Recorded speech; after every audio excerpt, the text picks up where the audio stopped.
There are dozens of psychological studies that prove that when somebody knows that they might be watched, the behavior they engage in is vastly more conformist and compliant. Human shame is a very powerful motivator, as is the desire to avoid it. And that's the reason why people, when they're in a state of being watched, make decisions not that are the byproduct of their own agency, but that are about the expectations that others have of them, or the mandates of societal orthodoxy.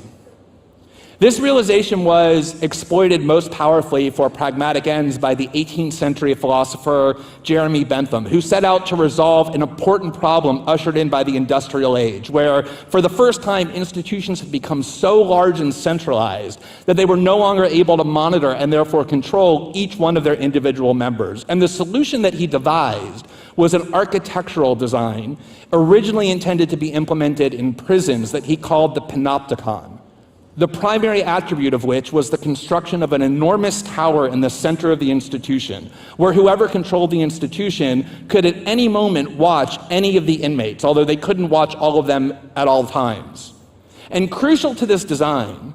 was that the inmates could not actually see into the panopticon, into the tower, and so they never knew if they were being watched or even when. And what made him so excited about this discovery was that that would mean that the prisoners would have to assume that they were being watched at any given moment, which would be the ultimate enforcer for obedience and compliance.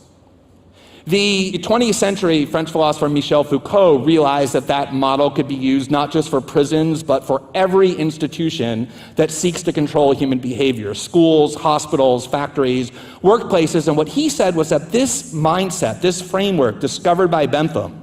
was the key means of societal control for modern Western societies, which no longer need the overt weapons of tyranny, punishing or imprisoning or killing dissidents, or legally compelling loyalty to a particular party, because mass surveillance creates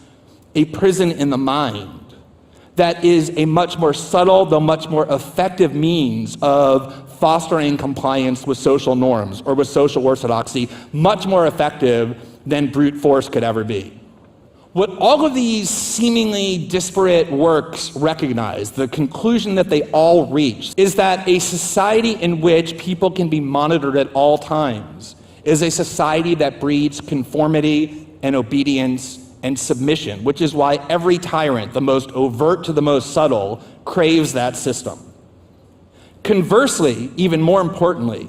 it is a realm of privacy, the ability to go somewhere where we can think and reason and interact and speak without the judgmental eyes of others being cast upon us, in which creativity and exploration and dissent exclusively reside. And that is the reason why, when we allow a society to exist in which we're subject to constant monitoring, we allow the essence of human freedom